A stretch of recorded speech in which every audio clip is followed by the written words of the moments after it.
যে সমস্ত মানুষজন বিভিন্ন ভাবে এখানে এসে থাকে, তাদের অনেকেরই দেখা যায় যে যখন ১ম আসে তখন এখানে তো শীতের প্রবাহ থাকে।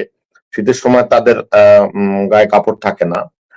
তাদের খাবারের ব্যবস্থা থাকে না। খাবারের পানিও থাকে না। তো আমাদের সংস্থা এগুলো খুব সুন্দরভাবে হ্যান্ডেলিং করে এটাকে অ্যারেঞ্জমেন্ট করে। তবে বিষয়টা হচ্ছে যে ধরে নিন যে বলবেন যে আমেরিকার মতো জায়গায় তারা এটা থাকে না কেন? ব্যাপারটা হচ্ছে যে যখনই নতুন আসে তখন ওই অবস্থাটা হওয়ার জন্য তাকে একটু সময় তো সরকারের কাছে একটা সময় তারা চায়। তো সেই সময় পর্যন্ত মনে করেন একজন মানুষ আজকের আসছে, আজকেই তার এখন শীতবস্ত্র প্রয়োজন।